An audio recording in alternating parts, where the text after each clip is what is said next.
Welcome everyone to the next lecture or the lecture 1 in the course on diffusion in solids. So today in this lecture, we'll talk about some examples of diffusion in materials, and then also I want to highlight some of the historical developments that have happened in the diffusion studies.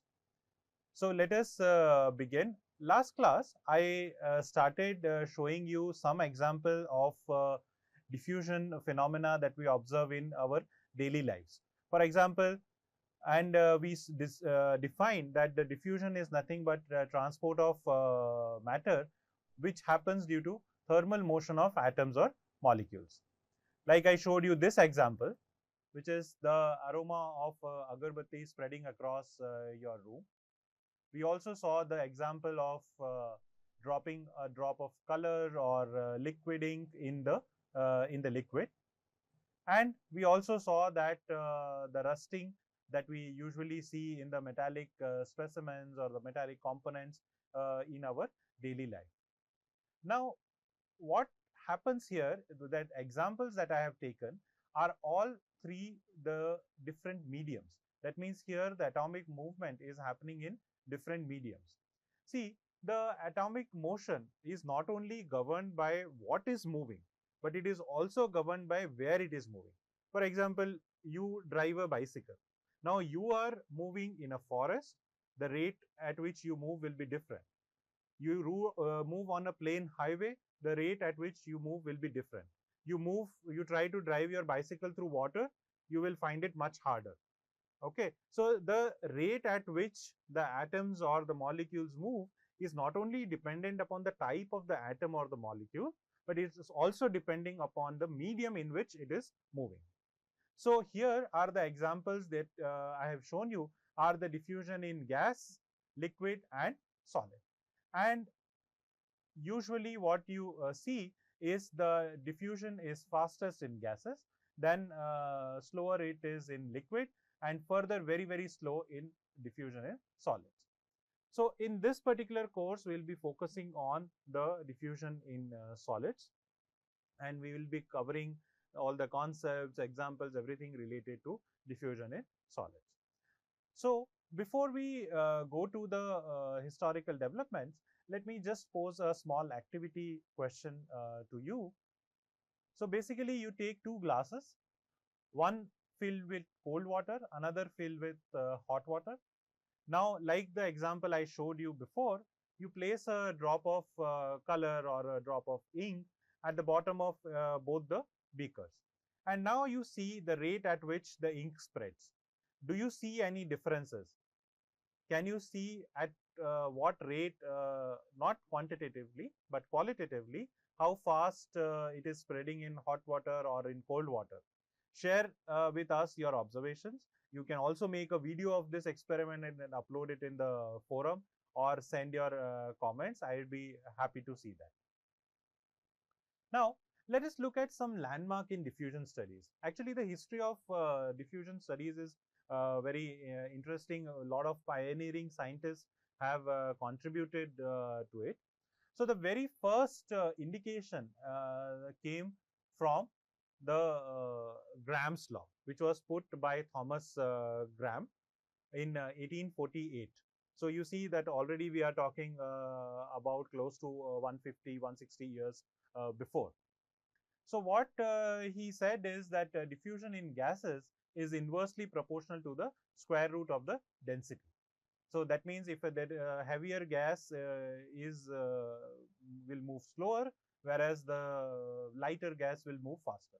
See, one thing it's very interesting with some of the concept that we see, it's very obvious now, but you have to give credit to the scientists who thought about it when nothing was known. Okay, now we have all the sophisticated experiments and tools to prove it, so it becomes very obvious for us. So anyway, so this could be understood by the kinetic theory of gases, which was put by Maxwell and Clausius, which basically comes from the equipartition of kinetic energies between molecules of different molecular masses. That means the energy distribution is equal. So that means if energy distribution is equal and the masses are different, then the speed has to be different. So this indicated that actually the diffusion is connected to the thermal motion of atoms or molecules. Graham also studied the diffusion of salts in liquids and hydrogen uptake in metals. And Graham's experiments also demonstrated that diffusion in liquids is several times lower than the diffusion in gases. So you can read more details in the reference books that we have suggested. Then came what I think you have read maybe popularly known as Fick's law. The Fick's laws were put forward by scientist Adolf Eugen Fick, and this also came somewhere in 1848. So this is the Fick's laws represents a phenomenological approach and continuum description. So Fick's laws are the mathematical framework for diffusion. It is analogous to Fourier's law of thermal conduction. So what Fick's law did is basically assigned a quantitative parameter which we now known as the diffusion coefficient and measured it for the diffusion of salts into water. Then Stefan and Franz Neumann began first solutions to Fick's equation using appropriate boundary conditions. See, basically, we will see it later also that what Fick proposed is the mathematical laws. That means you can say mathematically it's the set of differential equations that he proposed.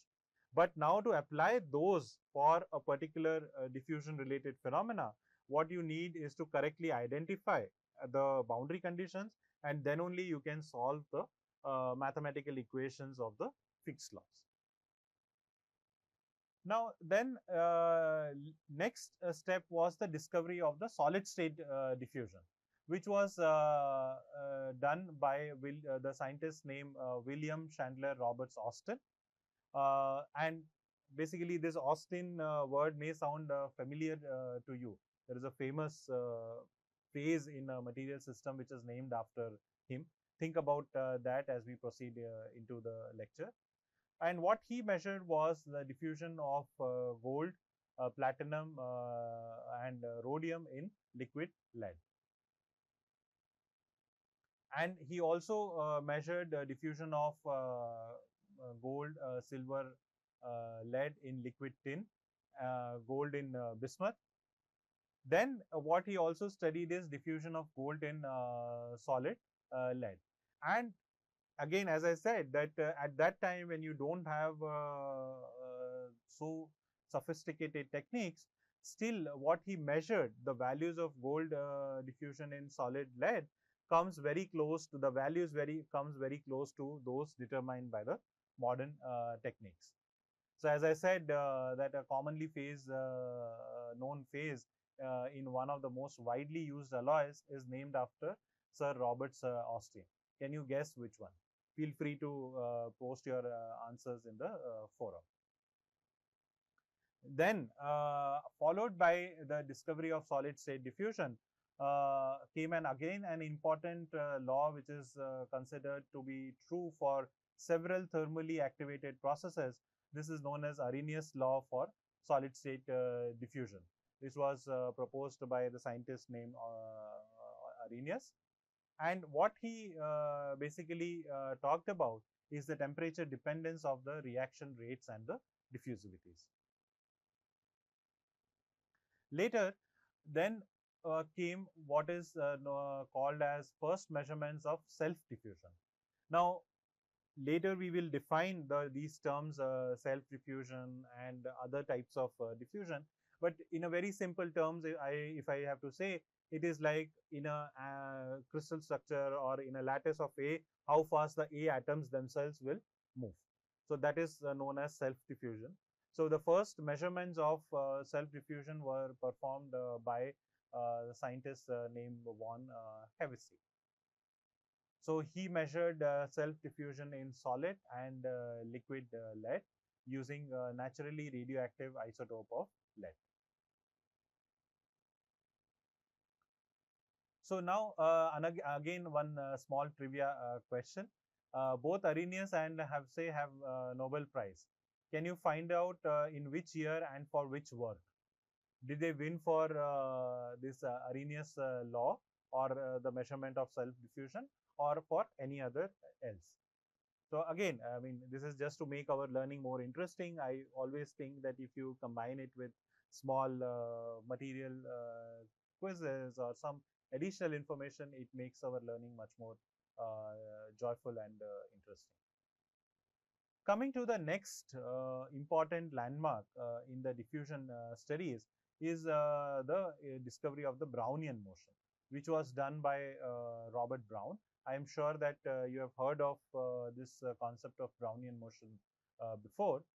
So what Brownian motion indicates is the random motion of particles suspended in a medium. And see, again the thing is, this is where I really sometimes appreciate the beauty of science, and in a way the working together as a team or following up what somebody else had discovered previously. So the Brownian motion was more of an experimental observation, the random motion of particles. But now how do you mathematically explain it? That was done simultaneously by Einstein's and Chomolsky. They put down the theory for Brownian motion. And as I said, this they gave the mathematical framework for the Brownian motion. What they said in the mathematical analysis is to use the concept of root mean square displacement rather than the velocity. And they also introduced what is known as the concept of fluctuations. And the Brownian motion or their theory was further validated by systematic experiments by a scientist named Jean-Baptiste Perrin.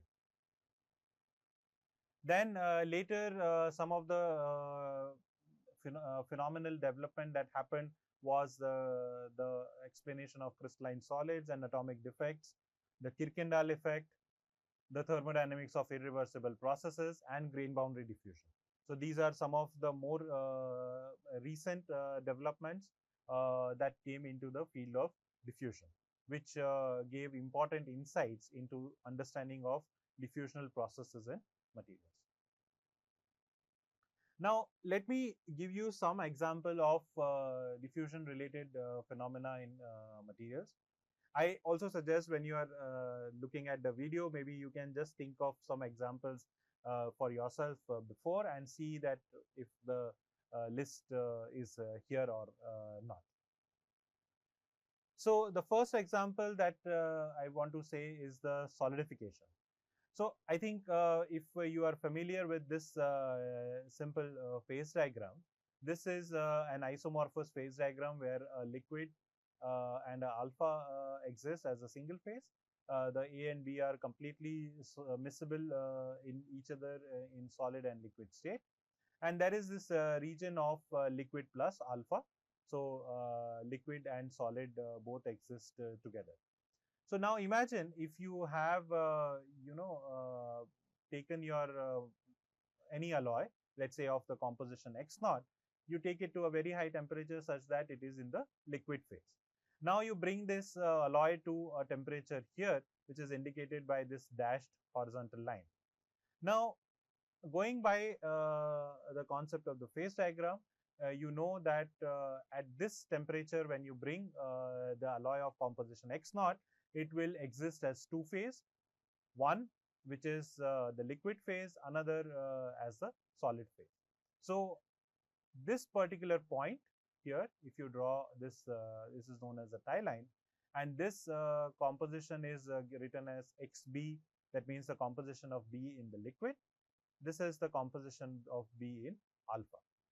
Now you imagine that means what is happening is that the B atoms are moving into liquid and some of the B atoms are moving into alpha. Initially it was all a single phase liquid. Then the alpha is coming out of it. That means some of the B atoms move from the liquid to alpha. So this is where the diffusion of atoms is involved. That's why I said that we are taking the examples of diffusion related phenomena in material. So how fast this alpha can form it depends upon the movement of B and A atoms.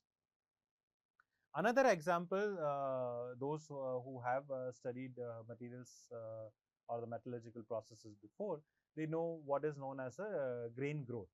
That means if you have a structure which is very fine in the grain size, and if you now expose it to a higher temperature for a certain period of time, what you will see is that these grain size increases. Why it increases? Because that is the thermodynamic part, that is to reduce the overall energy of the system. But how is that happens? It involves the diffusion of atoms across the grain boundaries. So again, here the diffusion of atoms is involved. Another example I can give you is from the phase diagrams. Again, that is a eutectic reaction. So this is how typically a eutectic phase diagram looks like. So this is the eutectic composition given by Xe, and a eutectic reaction is nothing but represented as this liquid. So this is the liquid of the composition Xle, and it separates into alpha of composition Xb alpha plus beta of composition Xb beta. So that means if I draw a horizontal line here at the temperature T, what exists at this temperature is not a single phase alpha or a single phase beta, but it is a mixture of alpha and beta. So you can see here, this is the composition of alpha and this is the composition of beta. Now, the growth of these two, so in the lamellar eutectics, you will see this alpha and beta actually exist as lamellars. And you see it is very interesting that here the one phase alpha, it is growing, it has lesser content of B. Beta is growing and it has a higher content of B.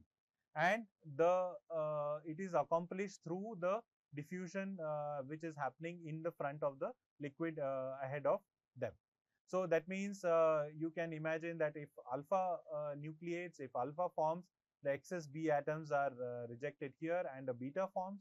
Similarly, this is called as a coupled growth sometimes, or this is how the eutectic systems grow.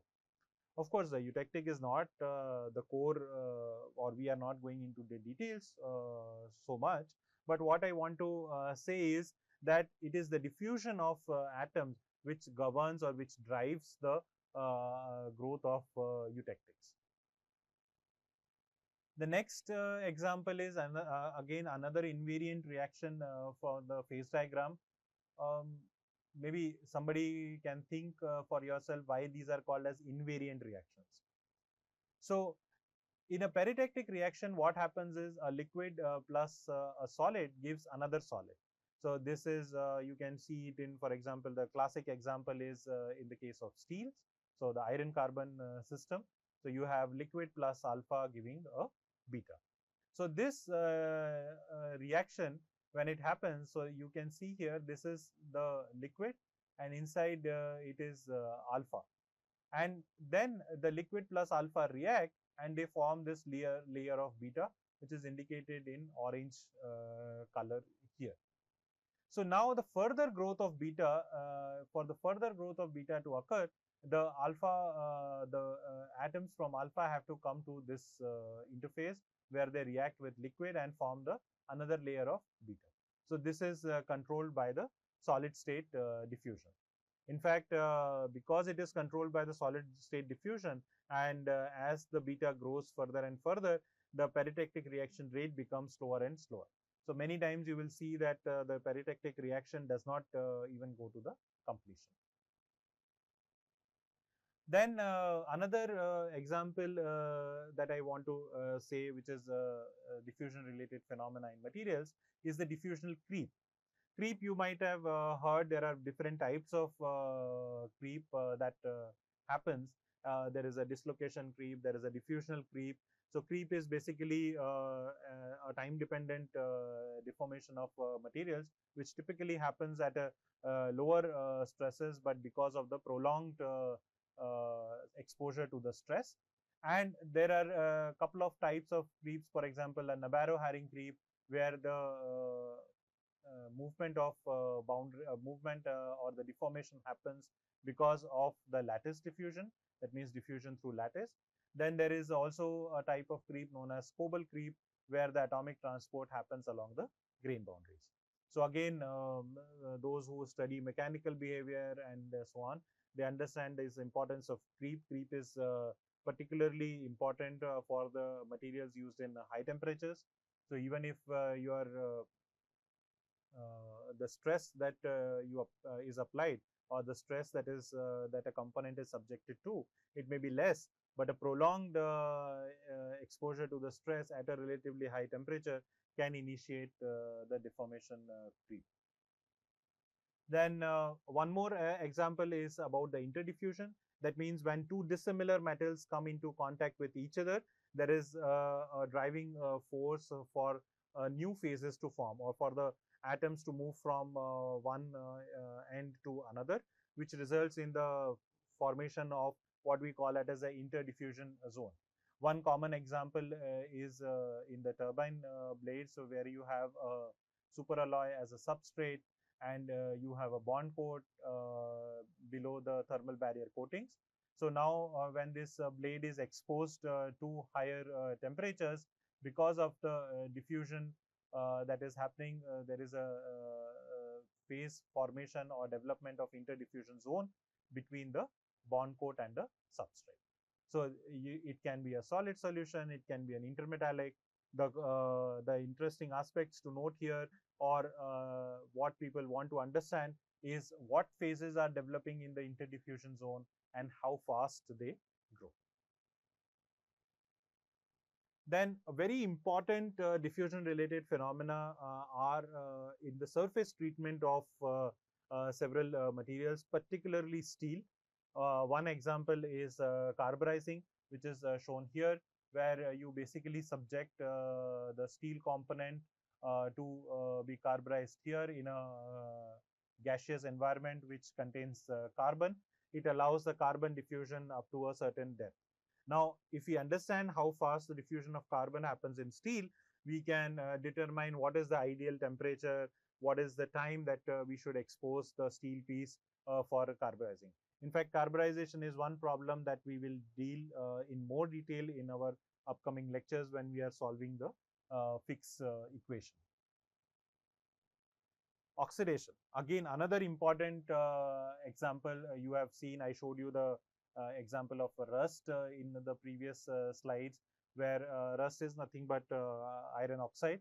So the formation of oxide is also driven by the diffusion of atoms. It can either depend upon the diffusion of oxygen through the oxide layers, or it can also depend upon the diffusion of metal through the metal oxides or through the substrate itself. So oxidation is also an important phenomena where diffusion plays a critical role. Then diffusion is also important in ionic solids. In ionic solids, there is an additional constraint of maintaining the charge neutrality.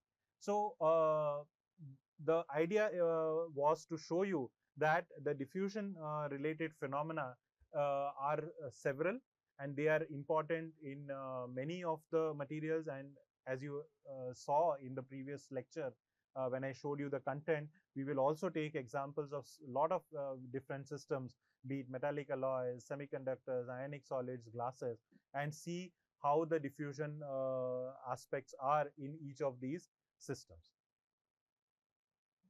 So with this, I will end this first lecture, and see you in the next class. Thank you.